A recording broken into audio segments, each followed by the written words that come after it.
வசுதேவ சுதம் தேவம் கம்ச சானூர மர்தனம் தேவகி பரமானந்தம் கிருஷ்ணம் வந்தே ஜெகத்குரு. கிருஷ்ணர் பார்ட் 2.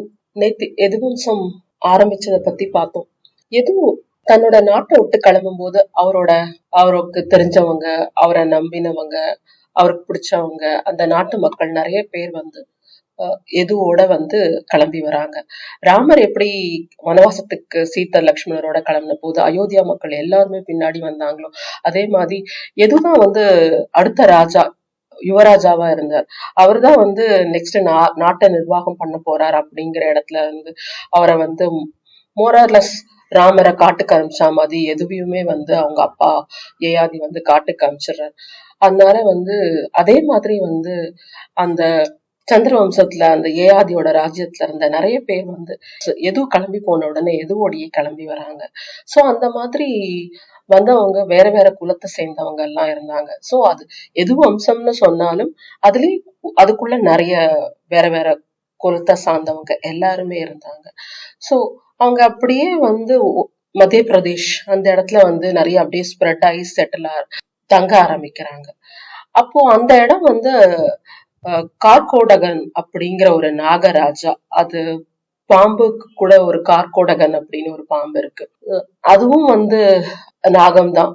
அது ரெண்டும் ஒன்னான்னு கேட்டா இன்னும் சரியா இன்னும் ரிசர்ச் எல்லாம் நிறைய பண்ணிட்டு இருக்காங்க, கரெக்டா தெரியல.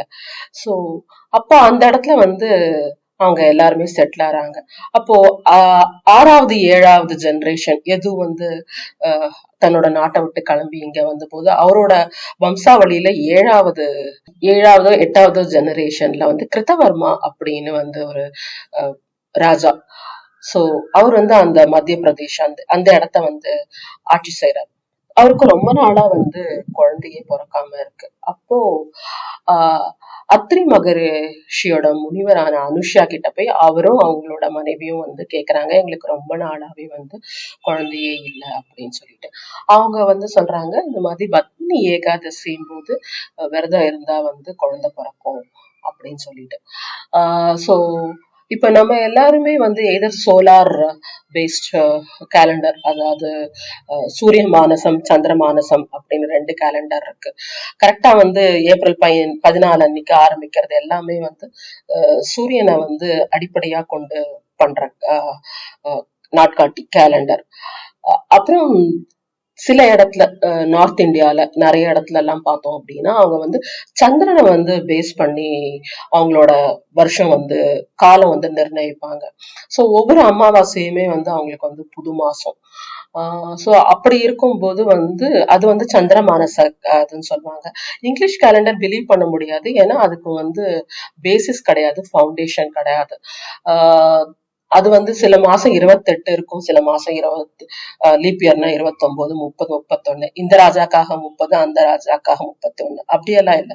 நம்மளோட Indian format calendars is based on scientific calculations. இதுதான் வந்து ரைட்டான கால்குலேஷன். ஸோ அப்படி வரும்போது ஒரு நாள் என்ன ஆச்சு அப்படின்னா வந்து சந்திரமானச calendar based on lunar calendar. So அப்படி பண்ணும்போது என்ன ஆகும் அப்படின்னா வந்து ஒரு மாசத்துக்கு வந்து கரெக்டா 29.5 டேஸ், 29.5 நாள். அதுதான் வந்து ஒரு அமாவாசையில இருந்து இன்னொரு அமாவாசையோட கால்குலேஷன். சோ அப்படி இருக்கும்போது ஒரு வருஷத்துக்கு வந்து பார்த்தோம் அப்படின்னா நம்மளுக்கு வந்து 365 நாள் கிடைக்காது, 354 நாள் தான் கிடைக்கும். சோ அது என்ன ஆகும் அப்படின்னா 354 டேஸ் பர் இயர். அடுத்த வருஷம் பாத்தீங்கன்னா அகைன் இட் பிகம்ஸ் 354 இயர்ஸ். ஆனா நம்ம எல்லாருக்குமே தெரியும் பூமி வந்து சூரியனை சுத்தி வர்றதுக்கு we have that 365.33 டேஸ். அதுதான் வந்து அந்த 4 வருஷத்துக்கு ஒரு தடவை அந்த லீப் இயரா ஒரு அடிஷனல் டே போட்டு நம்ம வந்து கன்சிடர் பண்றோம். ஆனா நம்மளோட இந்தியன் ஃபார்மேட்ல என்ன பண்றோம் அப்படின்னா வந்து 2 வருஷம் 8 மாசத்துல வரும்போது we get additional 29.5 days. அந்த 29.5 நாள் வந்து அதை வந்து அதிக மாசம் இல்லைன்னா வந்து மழை மாசம் அப்படின்னு சொல்லுவாங்க. அந்த டைம்ல வந்து எதுவுமே ஃபங்க்ஷன் எல்லாம் எதுவுமே பண்ணவே மாட்டாங்க. சோ அந்த அதிக மாசம் இல்ல மழை மாசத்துல வந்து வளர்பிறை ஏகாதசிக்கு வந்து பத்மினி ஏகாதசி. அந்த பத்மினி ஏகாதசி அன்னைக்கு கிருத்தவர்மா தன்னோட மனைவியோட வந்து ஏகாதசி வடதிசை விரதம் இருக்காரு. சோ அவருக்கு வந்து சகஸ்ரபாகு அப்படிங்கிற பேர்ல ஒரு பையன் பிறக்கிறான். அவர் பேர் பிறக்கும்போது சகஸ்ரபாகு கிடையாது. அவங்க வச்ச பேர் வந்து கார்த்தவீரிய அர்ஜுனன். இவர் தான் வந்து முதல் சக்கரவர்த்தி. எதுவம்சத்துல இருந்து வந்து எதுவம்ச சக்கரவர்த்தி இவர்.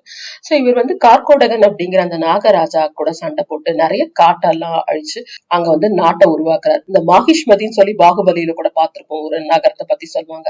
அந்த மாஹிஷ்மதி நகரத்தோட ஃபவுண்டர் வந்து கார்த்தவீரியார்ஜுனன் தான். அவர் தான் வந்து அந்த நாட்டை, அந்த பர்டிகுலர் நகரத்தை வந்து உருவாக்கினாரு.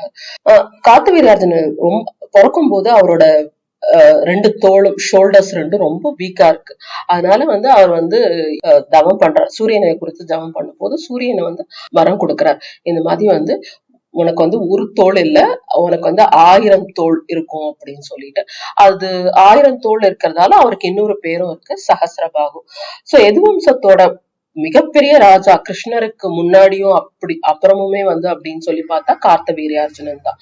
நார்த், ஈஸ்ட், வெஸ்ட், சவுத் எல்லா இடத்துலயுமே வந்து படை கொண்டு போய் ரொம்ப வந்து நிறைய இடத்தெல்லாம் ஜெயிச்சு சக்கரவர்த்தியாவே முடிசூட்டிக்கிறார். ரொம்ப அவர் வந்து அந்த சமயத்துல வந்து ரொம்ப பவர்ஃபுல்லா இருக்காங்க. அவரோட குலம் வந்து ஏகேய குலம். சோ அந்த சமயத்துல வந்து அவர் வந்து சொன்னார்னா வந்து மழை பெய்யும், மழை நிக்கும், கடல்ல வந்து புயல் வரும், புயல் எல்லாம் நிறுத்துறதுக்கு வந்து அவருக்கு வந்து கெப்பாசிட்டி இருந்தது அப்படின்னு எல்லாம் வந்து நிறைய ஃபோக்லோர் ஸ்டோரிஸ் இருக்கு. இப்போ ராஜஸ்தான்ல, சில கர்நாடகால சில ஏரியாஸ்ல, மத்திய பிரதேஷ்ல இந்த கார்த்தவீரியார்ஜுனம் வந்து ஒரு மிகப்பெரிய ஹீரோ. கிருஷ்ணருக்கு முன்னாடி இருந்த மிகப்பெரிய ஹீரோ. அவரை வந்து பேலட்ஸ் எல்லாம் நிறைய இருக்கு அவரை பத்தி. ஈவன் வந்து தமிழ்நாட்டிலேயே வந்து கார்த்தவீரியார்ஜுனம் சொல்லிட்டு வந்து ஒரு பெரிய வந்து நாடகம் எல்லாம் நடந்திருக்கு, நானே பார்த்திருக்கேன். தெருக்கூத்தெல்லாம் நடக்கும். இப்பெல்லாம் தெருக்கூத்தெல்லாம் வழக்கொழிஞ்சு போச்சு. பட் ஆனா இந்த அவரோட நாடகம் எல்லாம் நிறையவே நடந்திருக்கு. அவர் ரொம்ப வந்து நம்ம ஹிஸ்டரி எல்லாம் நிறைய படிக்கிறது இல்ல, ரொம்பவே ஒரு பெரிய சக்கரவர்த்தியா வந்து கார்த்தவீரியார்ஜுனன் இருக்காரு. அந்த கார்த்தவீரியார்ஜுனனோட டைம் வந்து ரொம்ப வந்து ஒரு ஹிஸ்டாரிக்கலி ஒரு மெல்டிங் பாட் டைம். இந்த மெல்டிங் பாட்னு சொல்லுவோம். நிறைய பார்த்தோம் அப்படின்னா நிறைய கல்ச்சர் சங்கமிக்கிற இடம் அப்படிங்கிறதுக்கு மோரார்லஸ் அந்த டெர்மினாலஜி யூஸ் பண்ணுவாங்க. சோ அப்படி பார்க்கும்போது வந்து கார்த்தவீரியார்ஜுனனோட அந்த டைம் வந்து ரொம்பவுமே வந்து மெல்டிங் பாட்டோட டைம். என்ன அப்படின்னா அந்த சமயத்துல வந்து ராவணன் வந்து இவரோட வந்து சண்டை போட்டிருக்காங்க, தத்தாத்திரேயர் இருந்திருக்காங்க. சோ இவர் ராமருக்கு முன்னாடியே இருந்திருக்கலாம் அப்படிங்கிற ஒரு பேச்சு கூட இருக்கு. இல்ல ராமரோட சமகாலமா இருந்திருக்கலாம். அதே சமயத்துல பார்த்தோம் அப்படின்னா வந்து பரசுராமர் தான் வந்து பரசுராமரும் அதே நேரத்துல இருந்திருக்காரு. சோ இவர் வந்து இவரோட வம்சத்துலதான் வந்து கிருஷ்ணர் வந்து பிறக்கவே போறார். சோ இந்த இடத்துல வந்து பார்த்தோம் அப்படின்னா இந்த கார்த்தவீரியார்ஜுனன் வந்து ரொம்பவுமே வந்து he holds a very special place இந்த எதுவம்சம்ல. சோ இன்னொரு கொராலரி கூட இருக்கு. அவருக்கு நிஜமாவே வந்து 1000 ஷோல்டர்ஸ் எல்லாம் இருந்துதான் சொல்லிட்டு. இன்னொரு கொராலரி ஹிஸ்டாரியன்ஸ் என்ன சொல்றாங்க அப்படின்னா அவருக்கு வந்து 1000 தம்பிங்க பிறந்தாங்க. Never let him down. அண்ணனுக்கு அவ்வளவு உறுதுணையா இருந்தாங்க. அவருக்கு அவரால வந்து அவரோட தோல் வலிமை இல்ல அப்படிங்கறதுனால அவரோட 1000 தம்பிகளுமே அவருக்கு 1000 தோளா இருந்து அவருக்கு நிறைய வந்து வார்ஸ் எல்லாம் வின் பண்ணி கொடுத்தாங்க. அவ்வளவு வந்து அவருக்கு துணையா இருந்தாங்க அப்படின்னு சொல்ற அந்த கான்செப்டும் இருக்கு. வந்து குரு தத்தாத்திரேயரை வந்து ரொம்ப வணங்கி தவம் பண்ணும்போது தத்தாத்திரேயர் வந்து இவருக்கு குருவாவே இருந்திருக்காரு. அப்ப வந்து அவர் வந்து என்னை வந்து யாருமே வெல்லக்கூடாது அப்படின்னு சொல்லி வந்து அவர் சொல்லும் போது தத்தாத்திரேயர் சொல்றாரு, யாருமே வெல்ல முடியாது, ஆனா வந்து என்னோட கடவுளால மட்டும்தான் உன்னை வந்து வெல்ல முடியும் அப்படிங்கிற ஒரு வரமும் தரார்.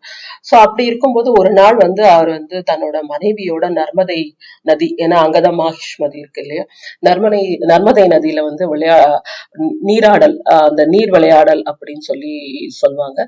அது விளையாடிட்டு இருக்கும் போது வந்து ராவணன் வந்து நர்மதியோட அந்த பக்கம் வந்து குளிச்சுட்டு இருக்கான்.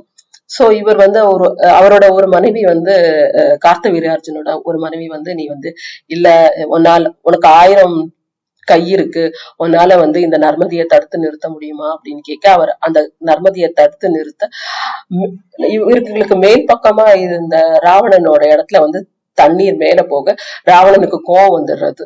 சோ கோவம் வந்து ராவணன் வந்து கார்த்தவீரார்ஜுனனோட வந்து சண்டை போட ட்ரை பண்ணும்போது அஹ் இது யாரு இப்படி 10 தலையோட வந்து இப்படி காமெடியா இருக்கிறது அப்படின்னு சொல்லிட்டு அவர் வந்து உடனே வந்து தன்னோட ஒரு கையால வந்து ராவணனை பிடிச்சு ஒரு கேஜ்குள்ள போட்டு அது தன்னோட மாகிஷ்மதி நகரத்தோட இதுல வந்து தொங்க விட்டுட்டு அவங்க மக்கள் எல்லாம் வந்து சர்க்கஸ்ல நம்ம புலி சிங்கம் எல்லாம் பாக்குற மாதிரி வந்து ராவணனை வந்து சுத்தி பார்த்துட்டு இருந்தாங்க.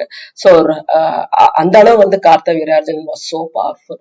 அப்புறம் ராவணனோட தாத்தாவான புலஸ்தியர் மகரிஷி புலஸ்தியர் வந்து கார்த்தவீரார்ஜுன் கிட்ட கெஞ்சி கேட்டுக்கிட்டு திருப்பி ராவணனை வந்து லங்கைக்கு கூட்டிட்டு போனாரு. எப்பவுமே வந்து பவர்ஃபுல்லா இருக்க ஆளுங்க எல்லாமே வந்து ஏதோ ஒரு விதத்துல தப்பு பண்ண ஆரம்பிப்பாங்க. அகந்த வந்து தலைக்கு போய் நம்ம என்ன செய்யறோம் அப்படின்னு தெரியாம ஒரு நாள் இவர் வந்து ஜமதக்னி அப்படிங்கிற முனிவரோட ஆசிரமத்துக்கு தன்னோட படையோட போறாரு. போகும்போது இரவு நைட் பெரிய படையோட இவர் போறாங்க, கிட்டத்தட்ட ஒரு 10,000 20,000 பேரோட. சோ இந்த படைக்கு எப்படி வந்து சாப்பாடு எல்லாம் கிடைக்கணும் அப்படின்னு சொல்லி பார்க்கும்போது ஜமதக்னியோட முனிவர் ரேணுகா அவங்க வந்து அவங்க கிட்ட காமதேனுங்கிற பசு இருக்கு. இவங்க போன உடனே அவங்களுக்கு வந்து அந்த பசு வந்து எல்லாமே நிமிஷ நேரத்துல வந்து ரெடி பண்ணி கொடுத்துடுது. அதெல்லாம் சாப்பிட்ட உடனே இவர் வந்து அவரு ரொம்ப அதிசயமா அந்த பசுவை பார்த்து இது எனக்கு கொடுத்துருங்க அப்படின்னு சொல்ல ஜமதக்னி முனிவர் முடியாதுன்னு சொல்றாரு. ஆனா வந்து இவரோட பசங்களான கார்த்தவீரார்ஜுனனோட பசங்களான 2-3 பேர் போய் அந்த காமதேனு பசுவை வந்து புடிச்சு இழுத்துட்டு வர பாக்குறாங்க. ஆனா அந்த பசு வராம மாயமா மறைஞ்சு போகுது. அந்த கோபத்துல வந்து ஜமதக்னி முனிவர், அதாவது பரசுராமரோட அப்பாவை வந்து வெட்டி கொன்னுடுறாங்க. சோ அதனால கோபம் வந்து பரசுராமரும் வந்து எப்படி எங்க அப்பாவை கொன்னீங்கன்னு சொல்லிட்டு அவர் வந்து தன்னோட வாளால வந்து கார்த்தவீரார்ஜுனனை கொன்னுடுறாரு.